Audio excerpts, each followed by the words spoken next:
You are now live on Channel 8 and YouTube. Uninterrupted. Welcome to the ZBA meeting. Today is August 8th. We're going to be reopening a meeting from July 27th for CCMPZ School Street LLC. And as of right now, they are not here. Nobody has shown up for them. So we are going to give them a few minutes before we may have to cancel the meeting tonight. So We're all here. We're on Zoom. oh, you're on Zoom. Nobody told us you were on Zoom. I apologize about that. No problem.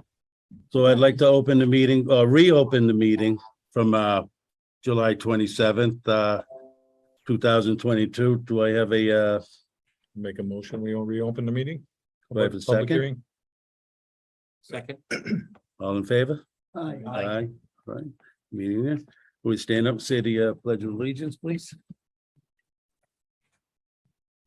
I pledge allegiance to the flag of the United States of America, To the republic that stands one nation under God, indivisible, with liberty and justice for all. Thank you.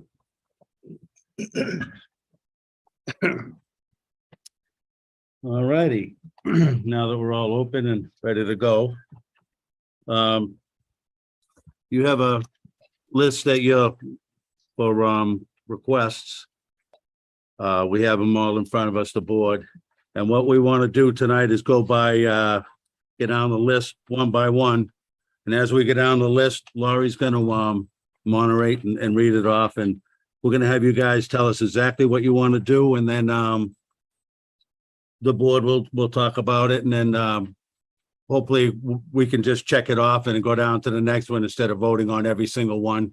We're just gonna wait till the very end. So we'll start with that. And Laurie, if you want to start off when you get a chance. Does anybody have any issue with that? No. Are we good? Okay. All right, so Town of Templeton, Massachusetts zoning bylaws, chapter 300. Under A, section 300-20, table of dimensional regulations, village district. The first item is maximum stories. Requirement is 2.5 stories. And they're looking for a waiver because this limitation and permit the proposed 3-story existing building. And you guys, you actually talked about that, the fact that it would still be under the height of the existing school. So questions, or you just want them to go right into? They can go right into it and tell them what they want and explain it. So just to be clear, the waiver is to go to 3 stories. And the request, and the new building will be lower. The roof line will be lower than the existing school building. And I think that summarizes the request. I don't know if there's anything else to add there. How much lower is it? Is it 4 feet, 10 feet? It's about 4 feet lower. Just curious. The board have any questions on that? Okay. So Maximum height requirement is 35 feet.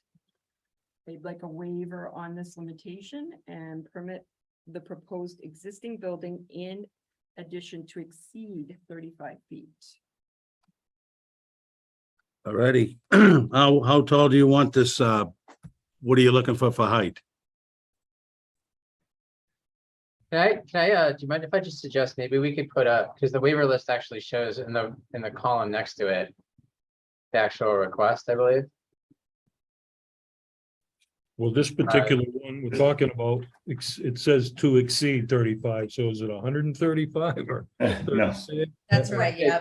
Matt, what is our total height that we are seeking to go to? Yeah, our total height on the new addition will be under 35 feet. It's just, I think, it's a matter of how we calculate the overall building height. when we have to combine it with the existing school and a new addition. So our new addition is not going to be over 35 feet. In fact, I believe it's right around 32 or 31 feet exactly. So I think that's where the request is coming for, just so when we do our final calcs, we don't find out that the overall building is over 35 feet. May I just ask the question here? Mr. Sure. Chairman, Absolutely. perhaps I should have been reworded then, because it says here, existing building in addition to exceed 35 feet. You're saying now it's not going to exceed 35 feet. The new addition will not, but when you calculate the overall building height for building code purposes, I have to include the existing and the new addition. And since the existing building is over 35 feet, I think that's why they're requesting the waiver. And I think that's why Mr. Smart asked, if we know exactly how tall this building is going to be. Yep, so our new addition is 32. And it's right around there because we haven't calculated based off of actual grading. This is just on our elevations, but it's 32. It will be under 35. And the existing building, depending on where you take the elevation from, is around 26. It's around 37, 38. Is that counting all the roof buildings? You know, stairways to get up to the roof, buildings above the roof. In That's other words, access for the stairs and stuff like that. You counting the height of that too? nope, because currently there is nothing up there that's beyond the top of, except maybe like a little roof hatch. So it's just, okay, it's just a roof house, so it's just flat. Yep. There is, okay.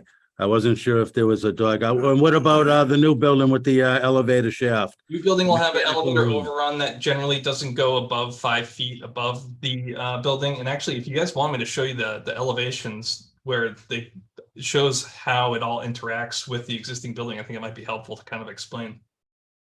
So you said the new building was 32 feet high, and then you said another 5 feet for the mechanical room on top of the elevator shaft?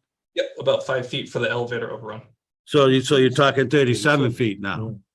Typically, zoning code does not take into account elevator overruns. It's from the main roof elevation.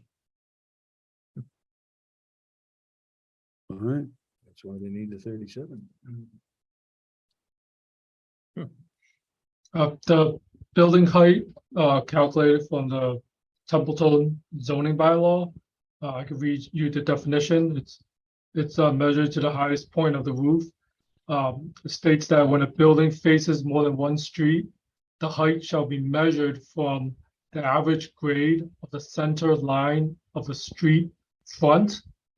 And because School Street, the elevation is much lower than the building, that the height will exceed 35 feet once you measure it from the average grade of the center line of the street that it faces. So the 32 feet is from roof to finished floor, first floor. But once you measure it from the street, it's going to be higher.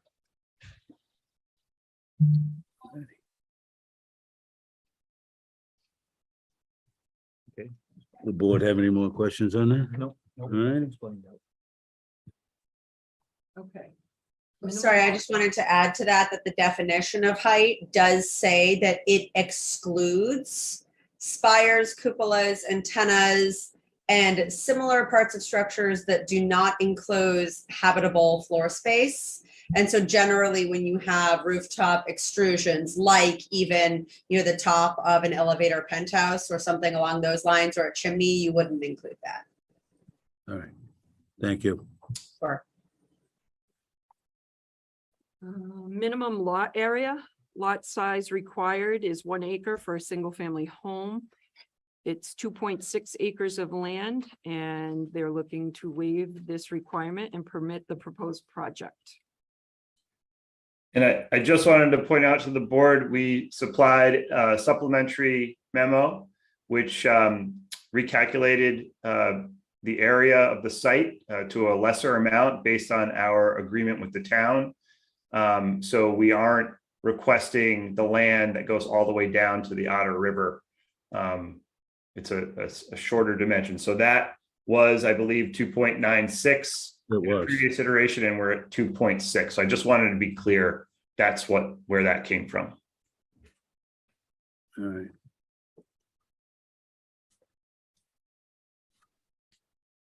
Yeah, I don't have a problem with that one. I knew about that piece of land, so that was, yeah, so. Okay. Very good. Okay. All right. Minimum rear yard setback 30 feet. Waive this requirement and permit the proposed 25-foot rear yard setback.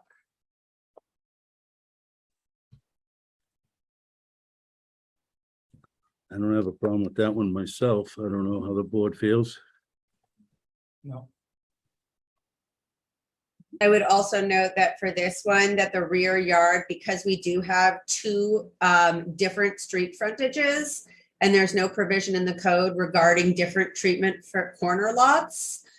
We technically have two rear lots. One of them is compliant, and the one, I'm not sure of the compass direction, but towards the Otter River is the rear. I believe that that's the rear yard, or unless I have it backwards. Matt, either Matt. Which is our rear yard that we're actually requesting the waiver for? Side of the property. It's the one, it's on the east side of the property, Thank- adjacent to 8 Cottage Street.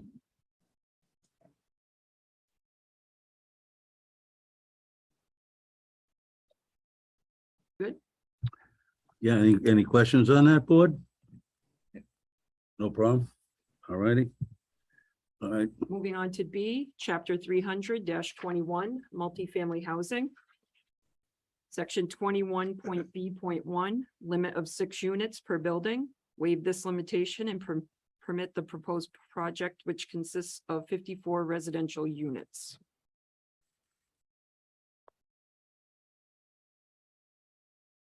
comments from the board? Well, pretty self-explanatory what they're asking for. Yep. Section 21.B.2, size of lot required, 3 acres. Waive this requirement and permit the proposed project on approximately 2.6 acres of land. And again, that was 2.95 before Previously. the town, yeah, so. The board good with that? Yep. All righty. Section 21.B.2, frontage requirements, each 5 or 6 units, 250 feet. Waive this requirement and permit the proposed project on land with approximately 229 feet of frontage.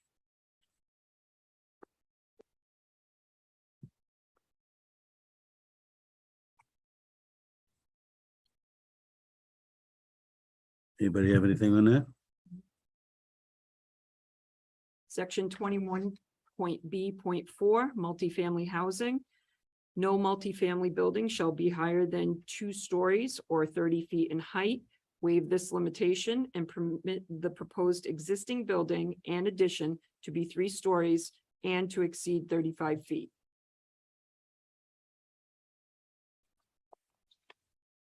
They already said it's only gonna be 32 feet. Yeah, and school's 3 stories anyway, so it's gonna Right. keep it right in there, so. Board members have anything on this one? No. All right, Pretty much like the first.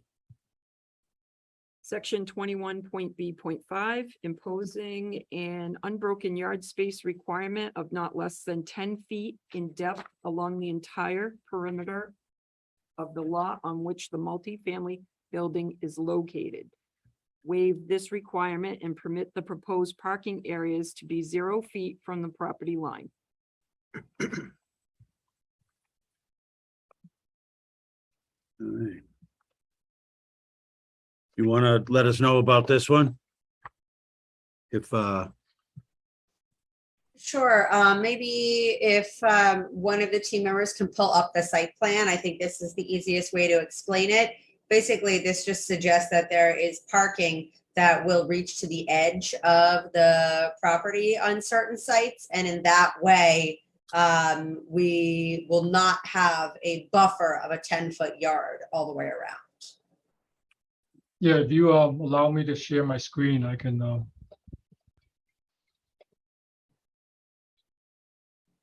Yes.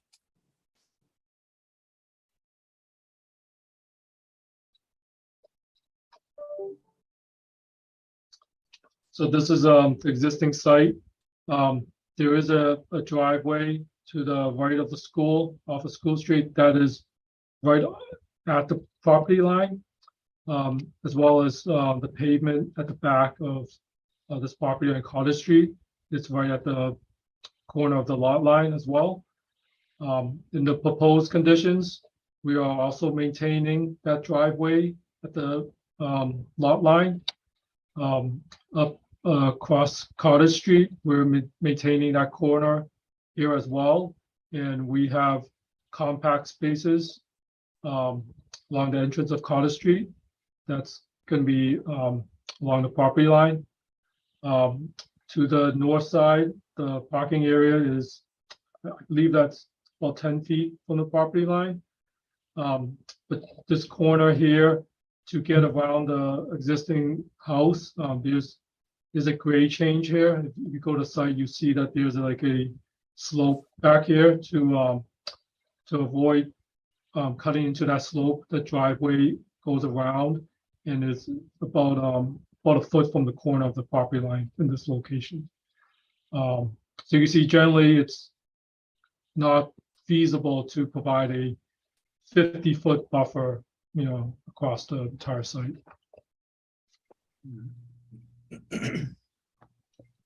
Are you gonna put a fence up on that, right at the end of that 0 foot there where you're asking for the end of the parking area?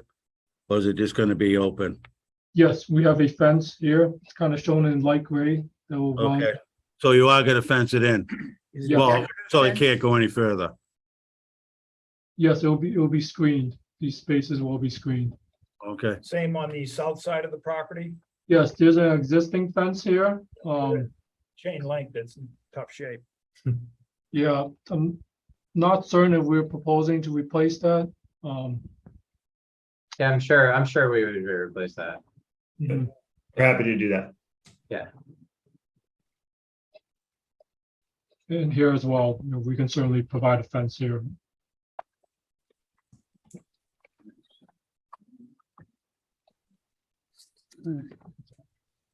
The other section. Over here. That's my house, that's why I'm asking. Yeah, Sure. well, no, that's a good question. That has greenery there. Right in my backyard. I have kids that play there. and- Yeah. so I wanna know about the fence, yeah. The original drive went right to. They're not changing the original driveway size. Do I understand that correctly? Yeah, it's pretty much all driveway It's there there in the now. back now. I believe it goes from property to property, the tar. Is there a fence on that side? Is there? a No, fence? no. Schoolyard part there is, but when the driveway part there's not. Right. Just brush grown in there, I think. It was. Yeah, did you happen to We're know? gonna that put a if- fence, if but there would be that's fence fine. going But along like you that say, for his driveway- kids, you know? That driveway entrance on the backside of Cottage? This driveway or this driveway? Yeah, yeah, where you had your arrow, your cursor first, that driveway entrance, there's a house right on the east Opposite side of side. that, opposite side of that. Opposite side, Over here? Go across the tar. go across the tar. There you go, right Yeah, there. Right there. yeah, like Back right it up. in there, is there gonna be a fence along that side of that driveway? Greenery. So that's where the walking path begins. There's, you can see sidewalk there separating. And there's I also a think buffer. we do have a fence proposed, yes. Okay. I think it's shown on the landscape plans. From here, I'm sitting across the room and I can see, yeah, I'm looking at, I can see greenery that looks like it's in there, but just wondering if there's a fence included with that. Doesn't show a fence. Um, Can we show the landscape plan? can you see the layout plan? That's fine. It Yeah. says fence along property line, see landscape plans. Okay. Okay. All right, That's perfect. That, Can try to pull up the landscape plans. You like? Yeah, that's- Okay. Yep, no, that's why we have the meetings. Yeah. Don't blame you. Glad you showed up. Yeah. So I have a question about this path. I noticed that in the whole packet, I couldn't tell you exactly where I read it, but it said something about being able to downsize it from what you originally proposed if the area doesn't allow it. What will be the smallest that walkway would wind up being in the end, if you had to downsize it? 10 feet, or not sure if that's just the sidewalk to where it meets the walk to the river or not. I think that language was inserted before we actually had a survey. Okay, And so I don't think it would change in any sort of way at this point. Do you agree, Matt? I agree. Yeah, so that was when we signed the developer designation agreement, where we had no survey. We were just kind of like saying, okay, this is what we would hope to be able to do. sure. And so now that we have a survey and we've laid everything out, I don't think there would be any changes. Do you guys, Brandon, do you agree with that? Our civil engineer? Yes, I agree. That's part of why we had to reconcile the land again. Because if you look at the developer designation agreement and you look at what was attached, it was like this very cursory plan that wasn't tied to any survey. And then we were able to tie it out in the last week or two. So All right. It Well- looks like a good fit. I mean, Any more questions on this one? Nope.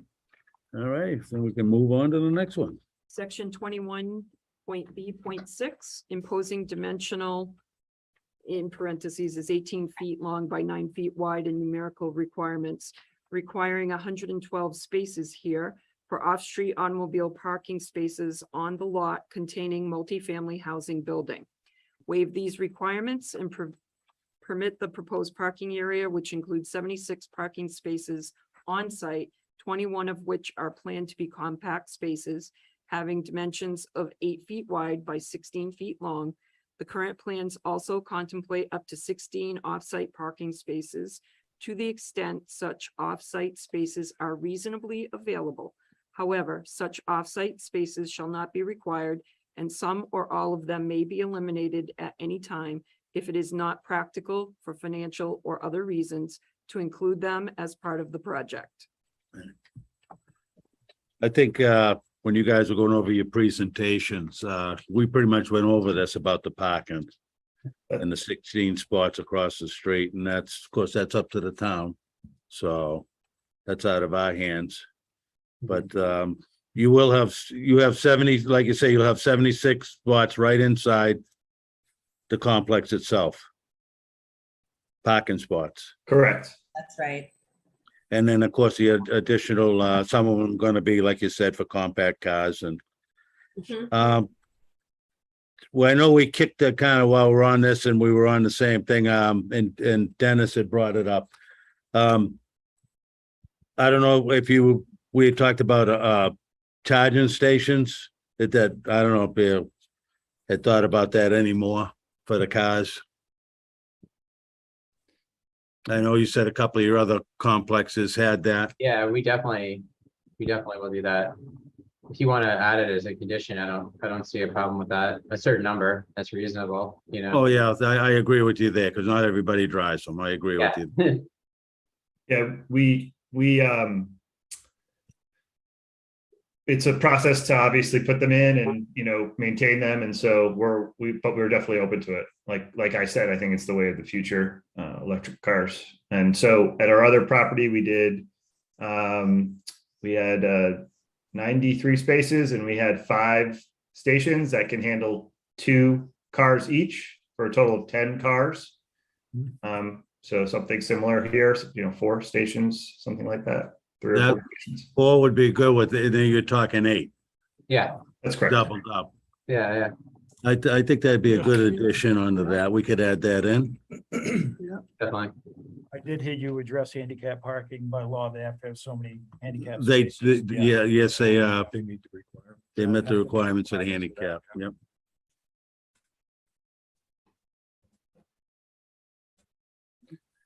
Good to Okay. go. I'm good to go on that one. Section 21D, imposing a 50-foot buffer zone requirement between proposed multifamily dwelling projects. Multifamily buildings constructed adjacent to an industrial, residential, or commercial use must be created. Waive this requirement and permit buffer zones of 0 feet from adjacent residential uses. And to be clear, it's not suggesting that the structures are 0 feet apart from one another. It's that our multifamily lot would be proposed to be directly adjacent without a buffer from a residential lot. That would more or less be the driveway coming in, or Yeah, it's that we are building up to a 0 lot line, including the driveway, like Brandon was walking everyone through, and that our lot shares a lot line with a residential lot. And so it's another way of just saying that there will not be a buffer in between our project and a directly adjacent residential lot. All right, that's pretty explanatory. Any questions on that one, Wood? All righty, right along. C, other zoning requirements, section 32, site plan review.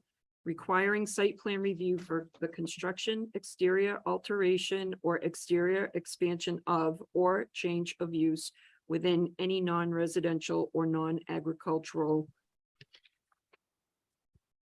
building or structure or lot, and the construction or expansion of parking lot for any non-residential or non-agricultural building or structure or lot. And they're looking for this to be waived.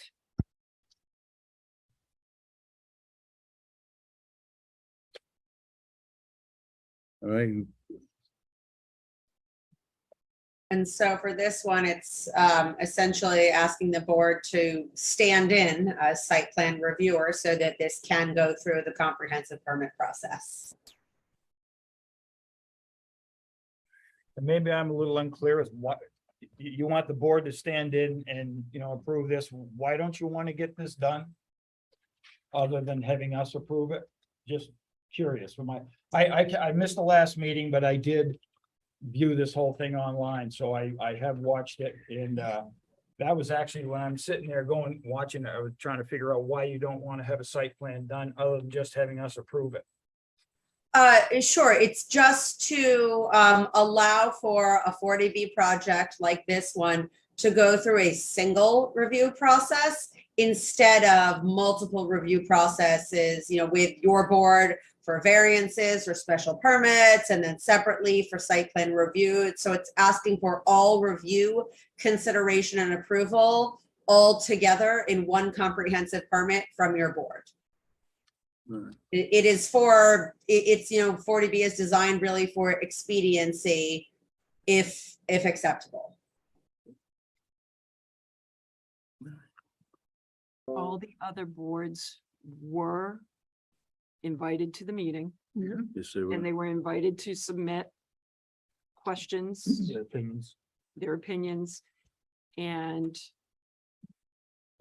we didn't get anything. Conservation has already done their review. The notice of intent was, there was an order of condition approved and issued. Board of Health doesn't have anything because it's sewer and water. And then everything else is, And you have to follow the guidelines of the building codes oh, of yes. Massachusetts. So that's a good point, and one that we wanted to raise, in that this will 100% construction set will go to the building department for a building permit. We will submit everything. Everything. Safety, all the requirements required. Yeah, this does not waive any building code requirements whatsoever. This is totally separate from the building code. This is all just pertaining to your local zoning bylaws. And any other local permits. Anything that's governed by the building code cannot get waived in this process. All right. Any more questions? no, All right. Section 2, Town of Templeton, Massachusetts, General Legislation. Chapter 124, Section 124-7, Emergency Communications Abilities, our requirement is public emergency radio communication for the construction of a new building structure containing a floor area equal to or greater than 12,000 square feet, or substantial renovation or alteration of an existing building containing 12,000 square feet or more. Looking for a waiver on this requirement. Where we've been this. All right, want to tell us a little bit about that one? Yeah, so we aren't sure what this really is pertaining to. The language we haven't seen before.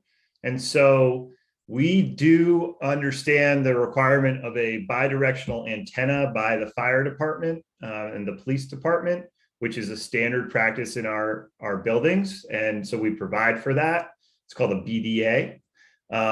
This didn't specifically say the BDA, so we were a bit confused by the language. And so we will provide a BDA if necessary, to ensure the safety of the residents and the larger community. So I think it's a question here, and I wonder if we can resolve it by saying, Jen, can we just say, if the board feels comfortable to defer to the police and fire department? If the fire department and police department are okay with this, then the board is okay with that? Would that be permissible, or? That's what I was thinking. I might add in with that. I'm recently retired as a facilities director for the regional school district. And the fire department, the police department were adamant that we had that system in the schools. So that, and to the point that we tested, at least yearly, they were in parts of the school, so the fire department could communicate with each other. Yep. If they can't, it's problems.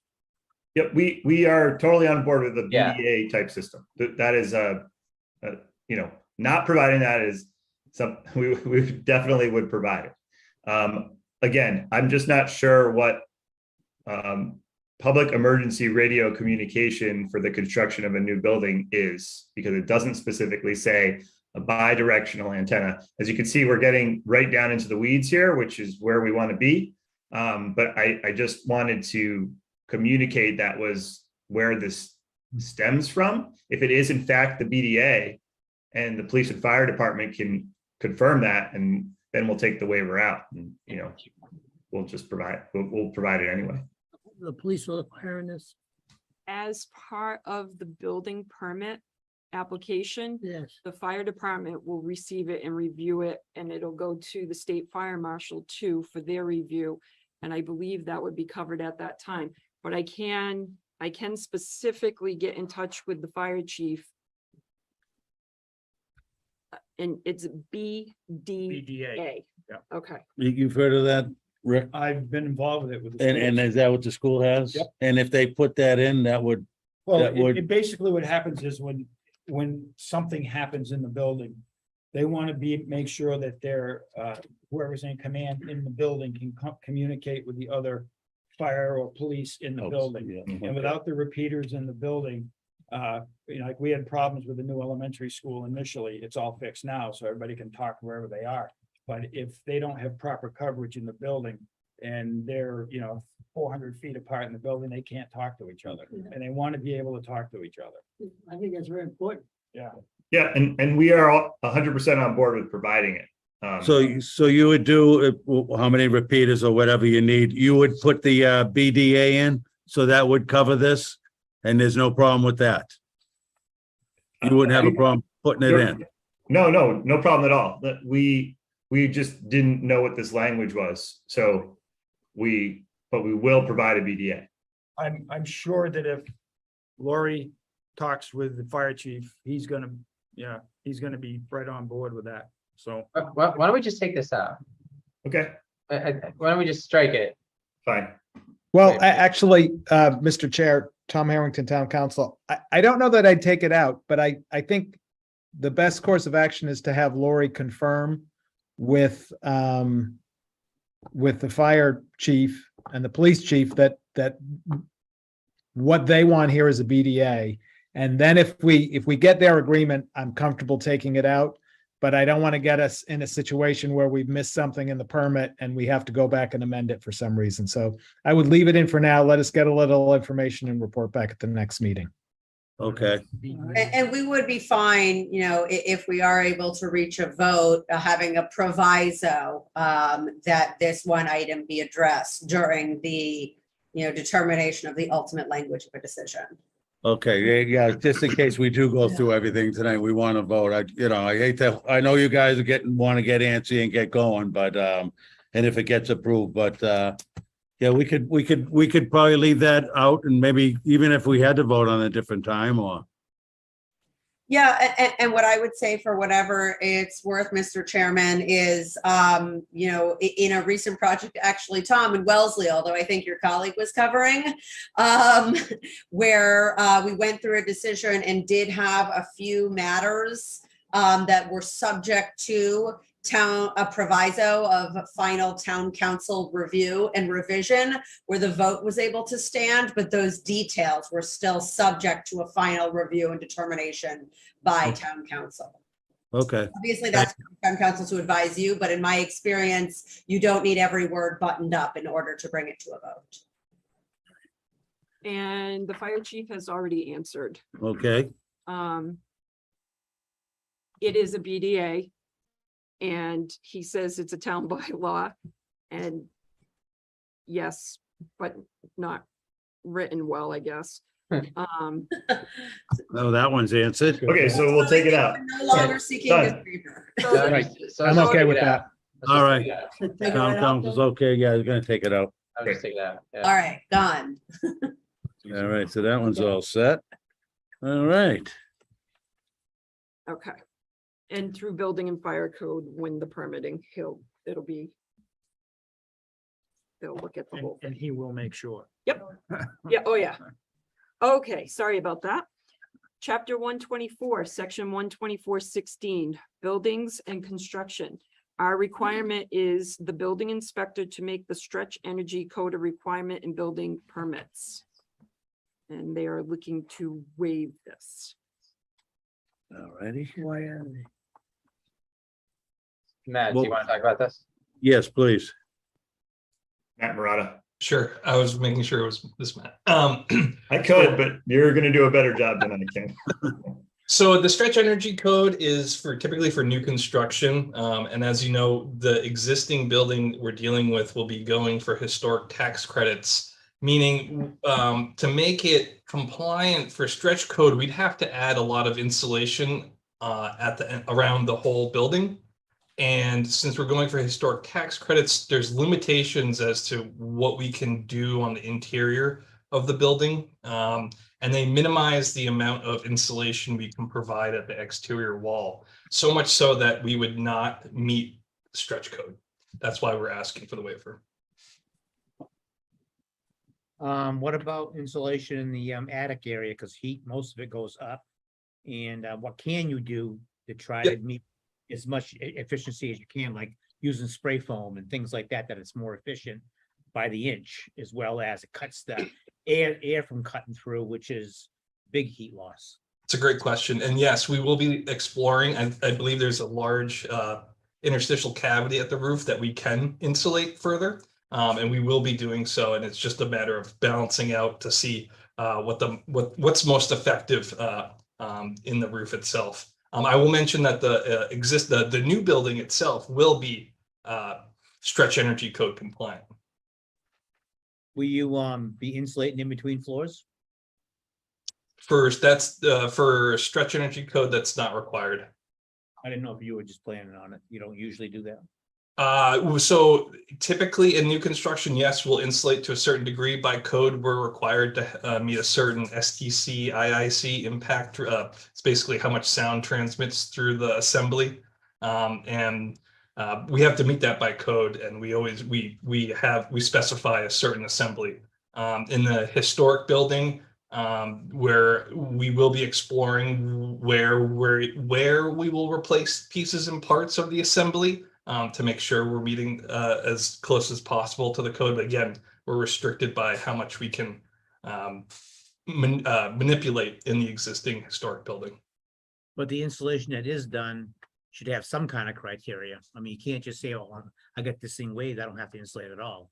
So we will be furring out the exterior walls, and I believe historic only allows us to go 2.5 inches or something like that. And we'll be filling that whole 2.5 inches with insulation. It's our goal as well to make sure that the building's as tight as possible. It's not, we're not trying to make this a leaky building. We'll help tighten it up as much as possible and add as much insulation as we can based on historic criteria. As I mentioned, it's really only the historic building that it's an issue for us. Yeah, but won't the building inspector be on the check for as far as the code for insulating this building? Yep. Yeah, It's he'll be a watching, full- yeah, he'll be stepping away. Boat permit. Yeah, all right. All right, then. Go. Yep, we're all set, Laurie. Chapter 139-1, regulation of driveways, requiring permission from the highway superintendent for the rebuilding of a driveway that enters a townway. The request is that the Board of Appeals issue any necessary permission to rebuild driveways or waive this requirement.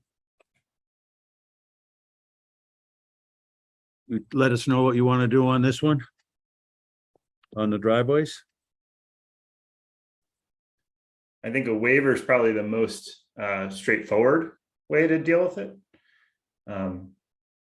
If you had questions as to why we want to do that, we could entertain them. And So just to meet the highway superintendent's criteria that he makes everybody do when they do driveways stuff. I mean, May I say something?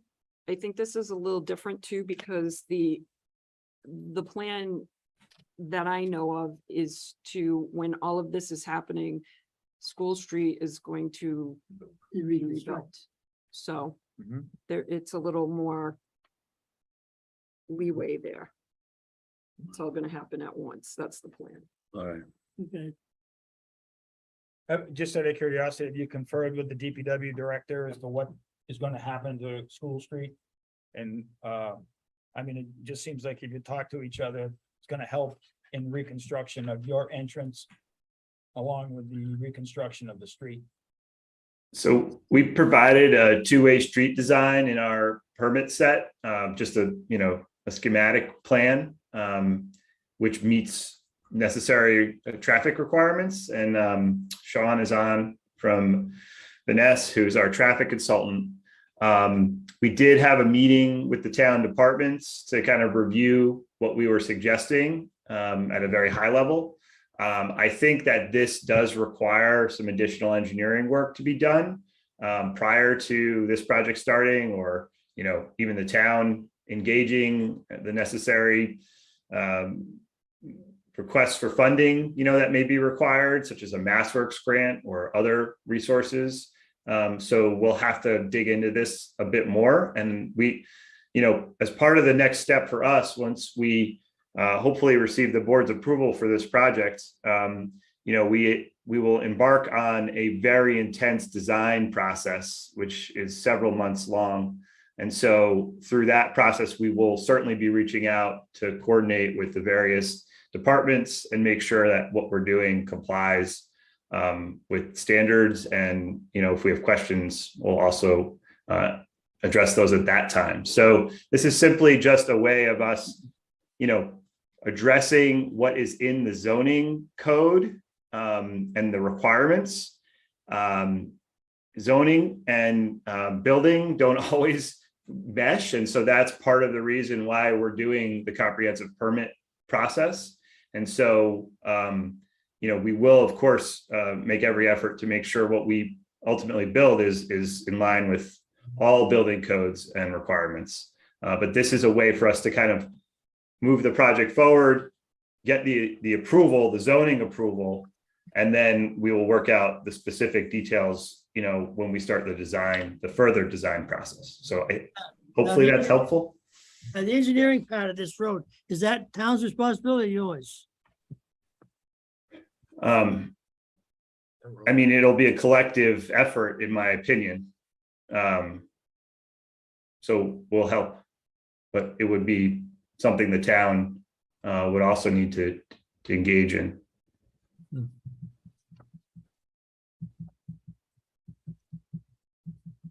We'll have to review that one. Yeah.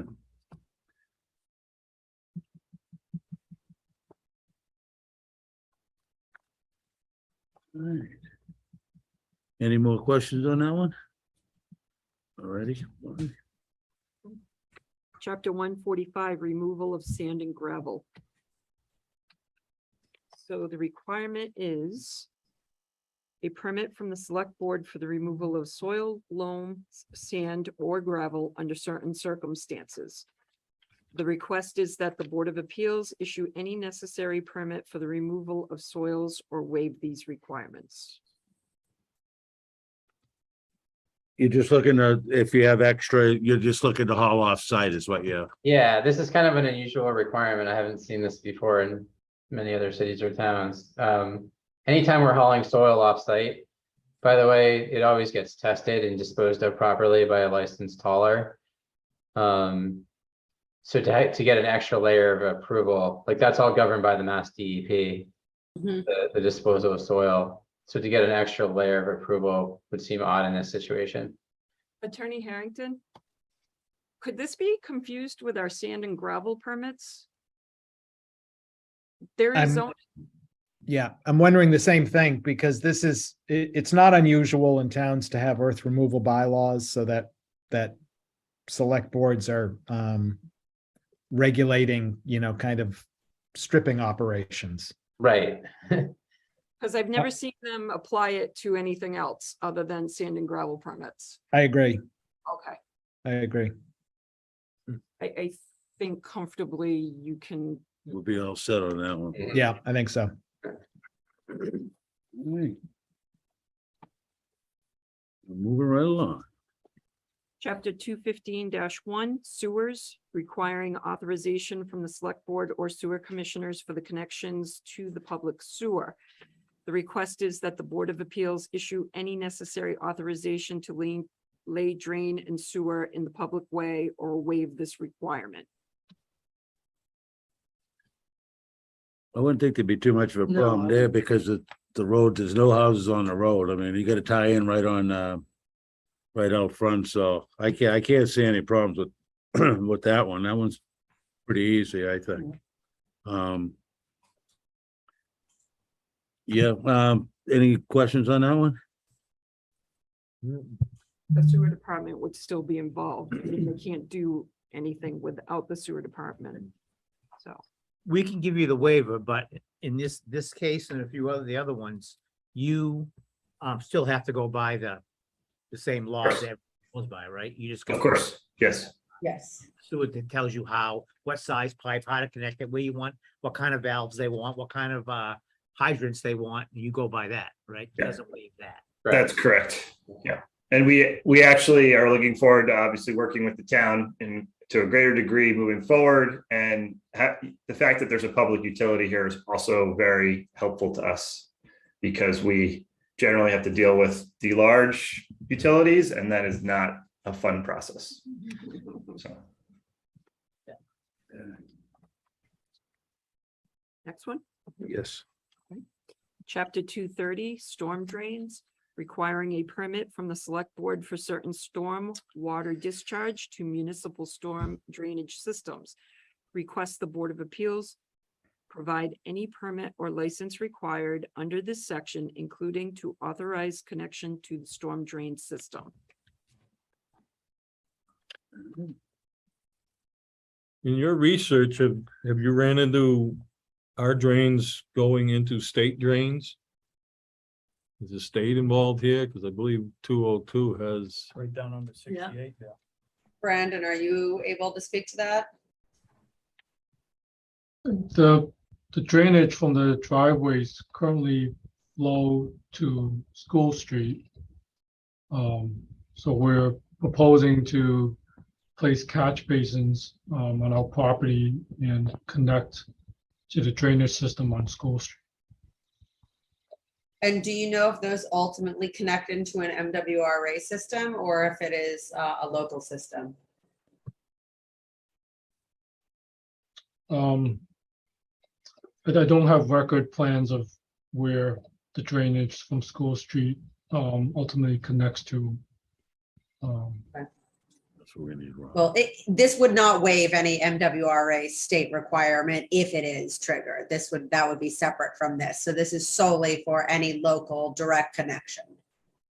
Has there been stormwater management, engineering done for this? Yeah. Is that Yeah. complete? Yes, Complete? So, yeah. yes, we have a full stormwater management system designed that complies with Mass DEP. And that was done as part of the notice of intent with Conservation Commission. In that, the town has the capacity to handle that much more water in that system that you're dumping into? We are designing the system to match or reduce peak flows from the site. So we have subsurface drainage systems that's going to hold, recharge the stormwater into the ground so that the stormwater that we're releasing will be less than what. Oh, yes, I think I remember seeing that Yeah, like on dry last, wells. yeah, they had the, yes, you had that next to the, project. Pretty impressed with what I saw. Yeah. With the drainage. I saw that, now I just remember that from last. time. Yeah, it's a large system with multiple chambers, and so we Yeah, I are remember. meeting all requirements. Yeah.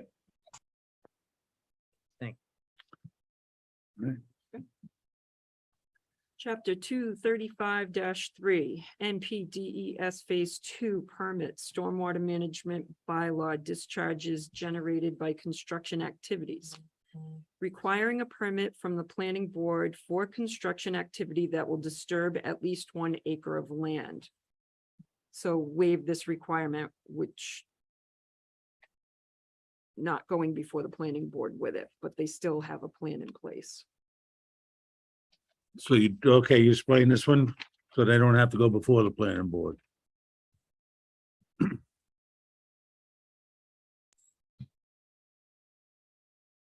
requesting not to go in front of the planning board. Oh, because they not- already went in front of conservation with the stormwater. Yeah. Oh, all right. I think Brandon could speak to this, but essentially we're proposing a very robust system and, additional oversight from other than this board. We're seeking a waiver from that. Brandon, I don't know if you want to add. Yeah, we'll definitely prepare the NIPD's permit for construction activities. It's a requirement with the EPA. So we usually prepare that once a site contractor and general contractor is chosen for the project, and we'll work with them to submit that permit with EPA. But we're just requesting that we don't have to, get approval from the planning board. Yeah, and we do this Federal permit requirement, and always. Brandon said it's always sought and obtained in the ordinary course in the back end of permitting, a lot closer to when your full construction drawings are done. Yeah, we can't get a building permit without this NIPD's. So do it all the time.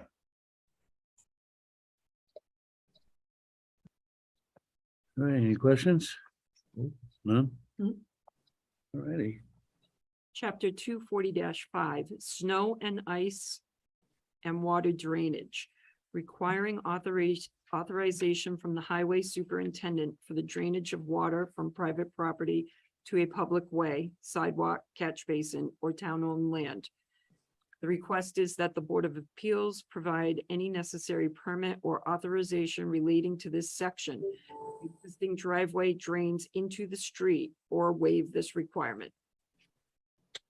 All right. And you tell us about that? Yes, this is similar to the drainage we discussed earlier.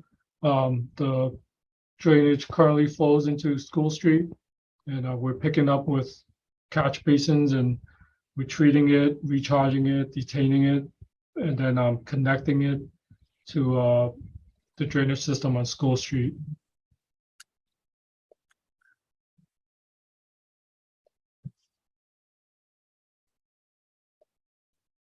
Did you, again, you must have probably or will confer with the highway department on that?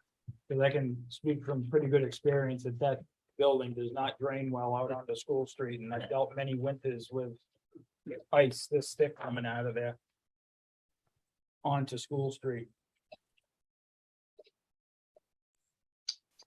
We're definitely going to engineer it so it's safe and it doesn't have, we don't have any issues like that from a property management standpoint. We wouldn't want to deal with the sheets of ice in the public way or in the way of our residents. But generally all the storm drains, will be tied into the larger system. The rainwater drains will be tied into the larger system that's been designed. And I'm positive Brandon's made the calculation. So the system is adequately sized to handle, the roof drainage.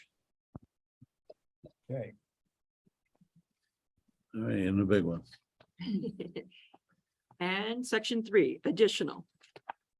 The applicant requests waivers of any other requirements that would impede the ability to construct the project as shown on the plans as approved. Can town council tell us on that one? I had a little concerns about exactly what that meant. I mean, is that meaning if something comes up while the construction's going on, that it's automatically going to get approved, or? That's not our intent, Tom, and Mr. Chairman, just to interject, our intent for this, and generally, when I use this language, it is a different way of saying, if we proceed with construction of what we have presented to you, that if somehow we have missed something, that this is the catch-all. It's not if something new comes up. If something new comes up, that has to be addressed in due course. This is simply to allow us, it's sort of a way of saying, can we have site plan approval?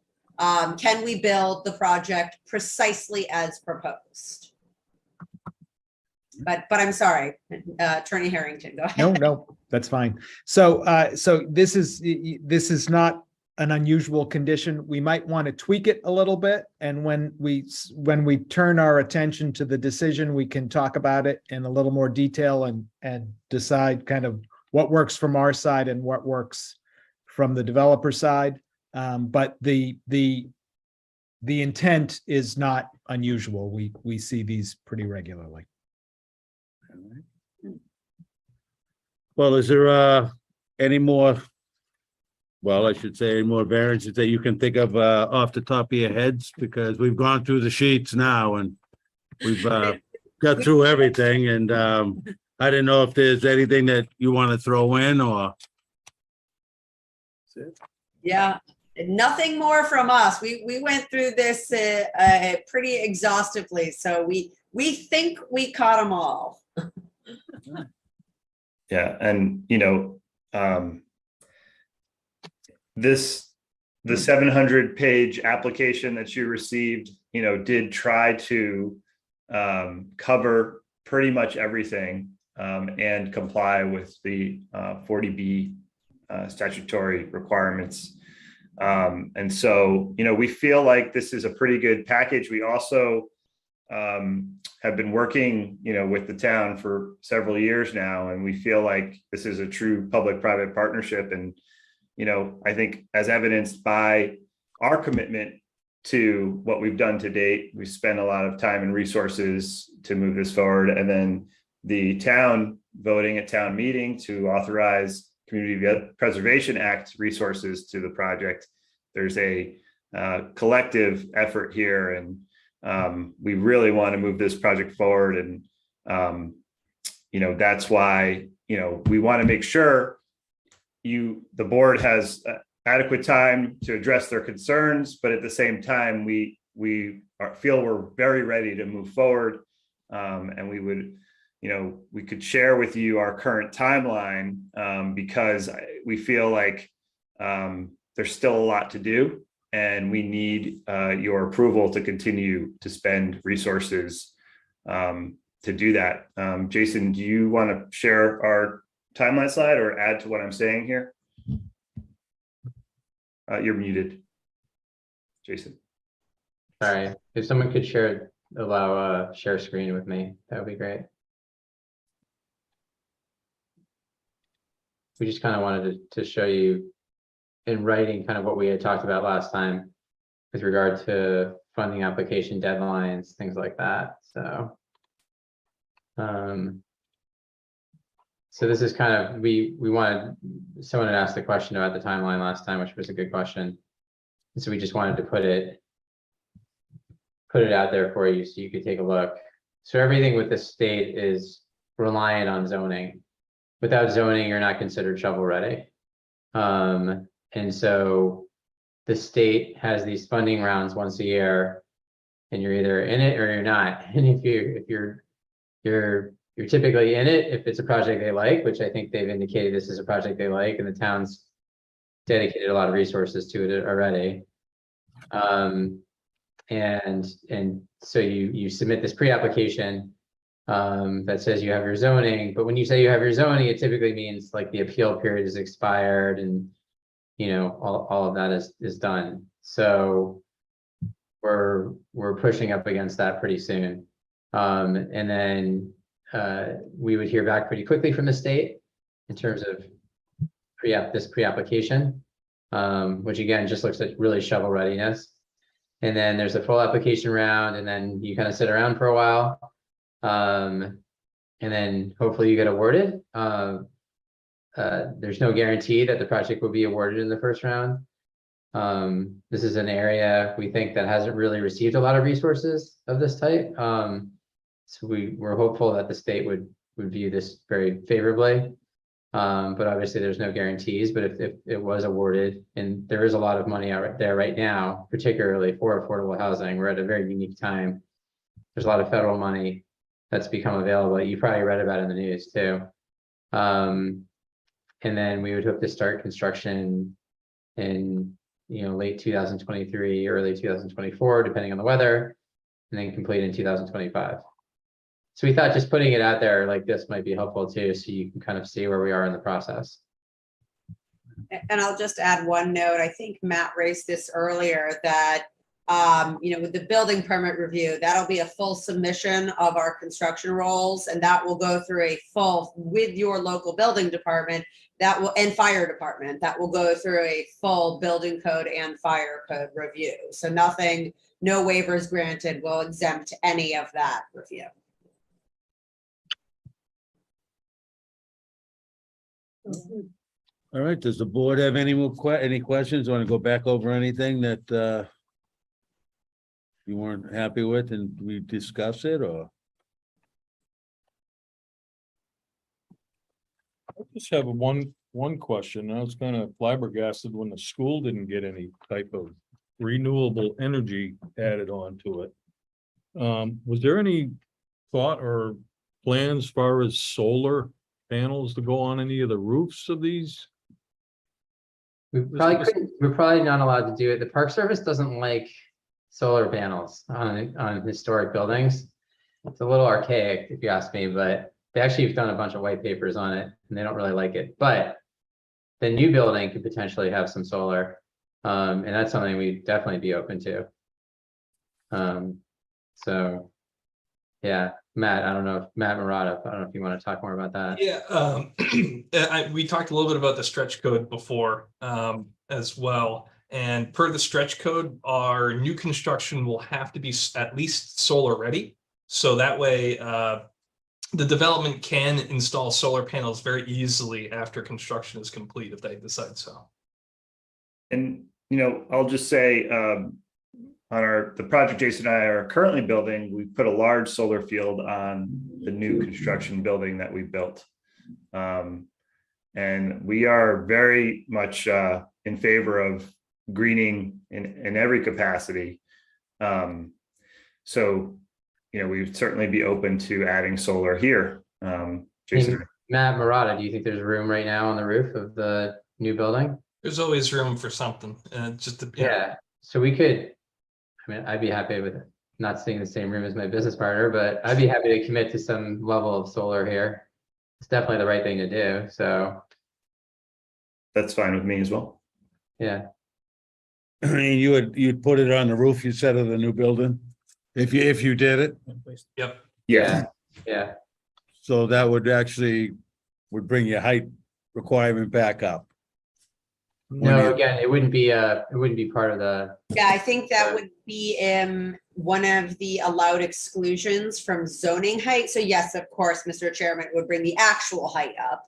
But from, that would be a rooftop projection. I believe that would be reasonably excluded from the zoning height. So just in terms of the waiver, we wouldn't need to seek an additional exemption in order to add those. Those could be added after the fact. That wouldn't be any higher than the elevator anyways, correct? Yeah, no, Oh, no. correct. yeah, the ones Yeah, we've been. they sit pretty low, yeah. Yeah, the ones we've been typically doing are a ballasted system, so they're not even on much of anything. You know, they only come up a couple feet at most. They're low slope. Yeah. Very not intrusive enough. You won't see it from the street. Mr. Chair? Yes. So sorry to interrupt. I'm actually juggling meetings here and I'm going to have to jump off this meeting and jump into another one. And my associate Ryan is going to be here. So continuity exists, but I just wanted to offer a thought as you kind of close out this meeting. So you have a couple of choices before you, and my sense is that the board finds itself getting closer and closer to satisfied with the application and presentation. So I think your choices are you can vote tonight, or you can not vote tonight and return at kind of another meeting in the near future and begin drafting the decision. And I think both are reasonable choices. If you're asking me for my preferred option, I would say leave the meeting open and let's return. And at the next meeting, if you're satisfied with everything, and you can certainly keep digging in, I don't want to preclude you from digging in, but if you're satisfied with what you've seen so far, and we want to begin drafting, if we leave the meeting open and a question occurs, or we want to consult with the applicants or get a little more information from the applicants, we're allowed to do so. If we close the meeting, we're essentially saying we're not going to take any more testimony, and now we're working on our own to draft. So either works, and again, it's up to you. I just wanted to let you know that I think we can certainly issue a decision if the board wants to within their time frame, but I don't know that we have to close the meeting tonight if we don't want to. And it does offer us some opportunities to, get into drafting and start talking, and continue talking with the applicant and the team. So just wanted to offer that. And respectfully, if I might, Mr. Chairman and Attorney Harrington, we would prefer the other option offered of closing this evening. Doesn't mean right now. We're not going anywhere if you're not going anywhere. But just given the timeline that Jason had up on the board, the risk that we run is if the state funding period opens on October 1st, which is a possibility, and then we have the appeal period that needs to run. And then, so I'm just counting backwards. And then we also have the period of time for having a decision signed and filed. And then working backwards from there, we have the period of time of having the decision actually written and worked on by the board. We may very well be there pretty much now. There's no guarantee that the funding period opens on October 1st, but unfortunately, there's also no guarantee that it doesn't. And so we would just respectfully ask that if there are any other questions or open items, that we would love to entertain them this evening, and would respectfully request that the hearing please be closed. So Jennifer, would you agree with me that if the board issues a written decision by September 10th, your 20-day period would end September 30th and you'd meet your October 1 deadline? If it is actually filed with the clerk on that day, yes, I would agree with that math. Okay. All right. I apologize. I'm going to jump off. I'll jump on again when I'm done, and hopefully you're all still talking.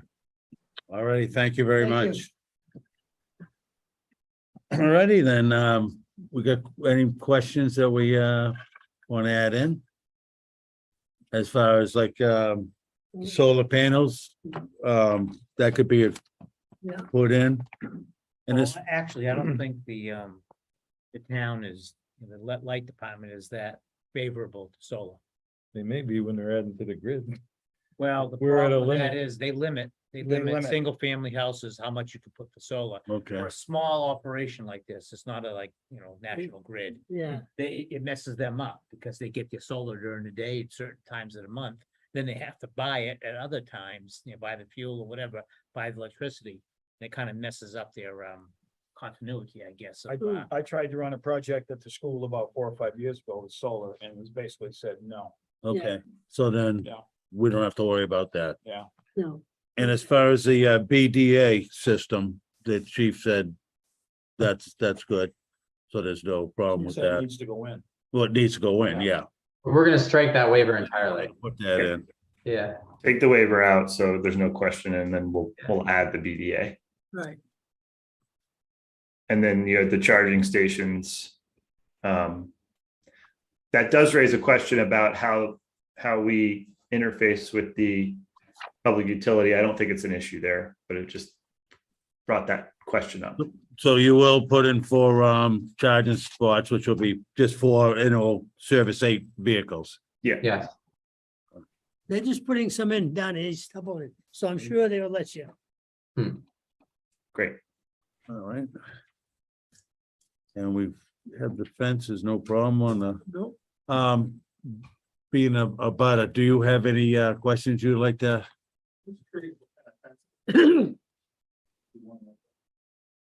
I don't know if you heard that one. He asked, what type of fence would you put in for the zero clearance for the parking lot that would be against his house? Would it be a stockade fence or? Yeah, it's a 6-foot high wooden fence. There's a detail of it I can share with you if you like. Yeah, if you would, yeah, please step up so you can see or.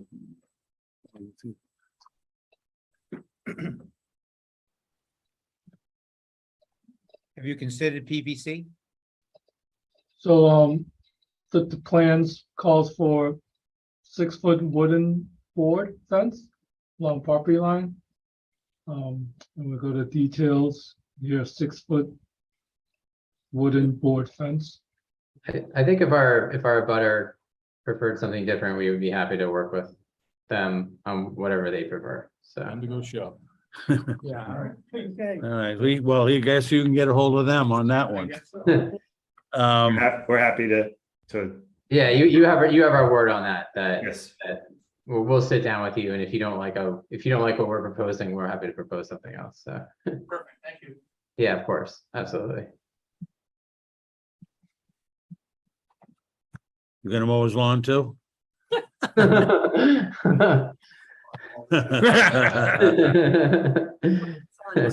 You know.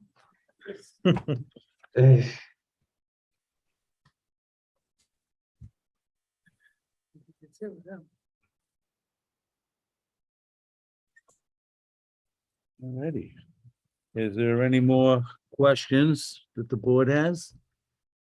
Or any stipulations we'd like to put in or think that should be put in? I don't think so. I don't know. All right, the board feel like they would like to take a vote tonight on this? Or would you want to keep the meeting over and mull it over and come back? We can always come back and make another meeting and Could we do a week? Yeah, I feel I, like, I agree with you. I agree with you to mull it over. This afternoon, and I'm, It's a lot. I have questions Right. in my head that, I wish I had a chance to talk with a few more people in town, other than the ones that I had talked with. And I'd like another week just to kind of, I'm around. for 2 more weeks. I can agree. I agree with you on that. I think it wouldn't hurt to mull it over and see what. I know they're on a deadline and I Yeah. think we can still help them and meet their deadline. but- Well, another week won't hurt shouldn't hurt their deadline at all, so. Should be. Is a week too soon, Lori, or? It just so happens that sorry, August 16th is available, which is next Monday. That sounds good. August 16th work for you? Is that a Tuesday? Sorry. It's a, Sorry, Monday, August it's on a Monday. August 16th is a Tuesday. it's a Tuesday. Sure. So Steve sent me the dates, August 16th. We're gonna miss Monday. That's fine on my end. And I think that still gives us a little bit of chance to, I gotta Well, get through this a little bit more. Like I say, I just I agree. retired and I Yeah. did get talk today on the internet, but I've still got a few questions that I mostly have a couple questions for our lawyer, attorney that might. help me understand. All right, then, So we're gonna do the 15th or 16th? 16th. 16th.